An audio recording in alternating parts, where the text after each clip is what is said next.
tudo bem? Estamos de volta com mais um vídeo de estudo da obra O Consolador, de Francisco Cândido Xavier, pelo Espírito Emmanuel. E nós estamos falando aí de um tema super interessante, importante, que é o tema da fé, né? E temos aqui o Wagner Floriano para nos ajudar. Tudo bem, Wagner? Oi, Elisângela, como vai você? Desejo paz e luz aos nossos irmãos, que as bênçãos do Altíssimo nos alcancem a todos.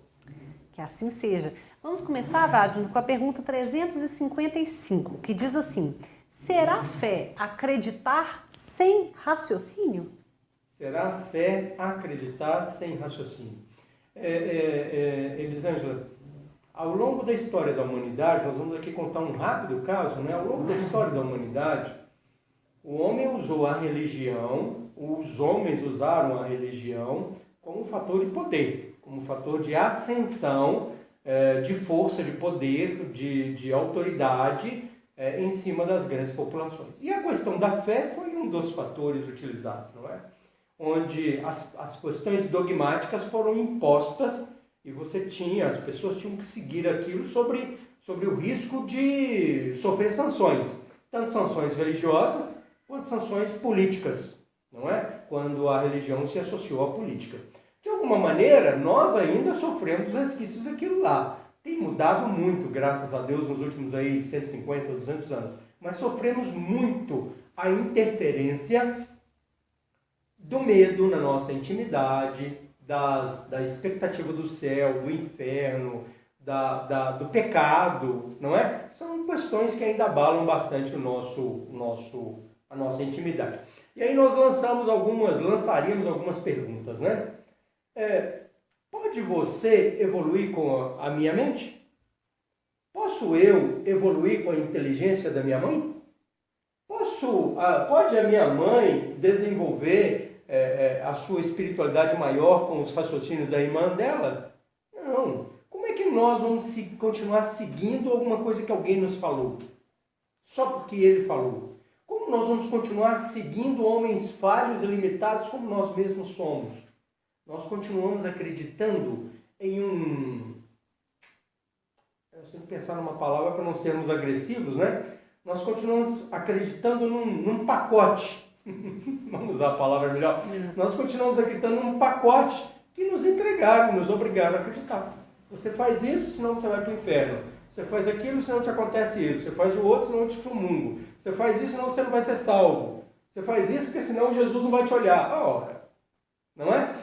A fé sem raciocínio chama-se fé cega e não nos leva a lugar nenhum a não ser o sofrimento íntimo, não é? Então nós não podemos, de forma nenhuma, dispensar o raciocínio conectado à fé. Certo. E na pergunta 356 é dito assim: a dúvida raciocinada, aí é a dúvida, né? A dúvida raciocinada no coração sincero é uma base para a fé? É fundamental, não é? Às vezes as pessoas dizem assim, puxa, o fulano tem 1 milhão de respostas. Mas ele tem 2 milhões de perguntas sem respostas. É porque a mente desta pessoa já chegou a um tal patamar que o outro ainda não conseguiu raciocinar. Mas não é que ele saiba tudo, não. Quando ele está lá, ele está cheio de outras milhões de dúvidas, outros milhões de respostas de perguntas sem respostas. Não é? Nos lembra, é quase uma figura alegórica do Velho Testamento, mas cabe bem aqui no espaço, né? Quando Jacó briga com Deus durante a noite, né? Conta lá que Jacó brigou com Deus a noite inteira. E ele brigou tanto com Deus que ele amanheceu com a perna quebrada. Eu não sei como é que funciona o processo de quebrar a perna brigando com Deus. Mas mostra, não é a briga dele, vamos dizer assim, contrário a Deus. Não. É a angústia, é a fome que ele tem de conhecer. Não é? Então diz Deus, senhor me desculpa, eu sou um filho ainda ignorante e me ajuda a entender, por favor. Isso não é vergonha, não. Né? E nem Deus vai ficar chateado conosco, não. Nós temos que perguntar. É verdade. Na pergunta 357, é justa a preocupação dominante em muitos estudiosos do Espiritismo pelas revelações do plano superior a título de enriquecimento da fé? Elisângela, por gentileza, só para nós e nossos irmãos entendermos melhor, leia, por favor. Bom, então pergunta assim: É justa a preocupação dominante em muitos estudiosos do espiritismo pelas revelações do plano superior a título de enriquecimento da fé?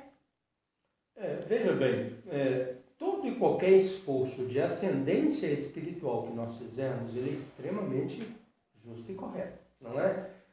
Nós cairíamos em erro se nós abandonássemos as obrigações básicas, não é? E pensássemos ou buscássemos apenas a angelitude, no sentido da comunhão com os bons espíritos, enquanto eu não consigo solucionar minhas questões básicas aqui, não é? Então eu quero conhecer o mundo superior, ótimo, excelente, isso é ótimo. Primeiro, perdoa o seu semelhante. Eu quero saber como vive Emmanuel, ótimo. Primeiro, tenha paciência com o cachorrinho dentro de casa.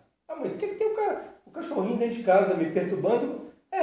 As pequenas demonstrações de impaciência, de intolerância, de ansiedade, de angústia, os pequenos medos, as questões básicas mínimas que eu tenho que resolver aqui, no meu dia a dia, é que me impedem muitas vezes de perceber o mundo espiritual superior, não é? Então é bom? Claro, não é?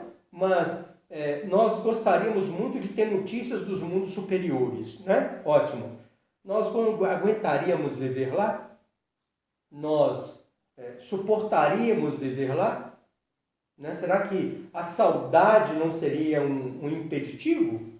O fato de não ter aquela pessoa que eu amo? Será que os critérios da alimentação, da sexualidade, da organização societária, dos critérios de trabalho, será que a estrutura social, eu vou conseguir me adequar a ela? Não é? Então, ter notícias dos mundos superiores no sentido do enriquecimento é ótimo, mas vamos primeiro cumprir com as obrigações básicas que nós temos aqui no nosso dia a dia. Maravilha. Muito obrigada, viu, Wagner? Nós é que agradecemos a paciência, não é? E como tem paciência nossos irmãos.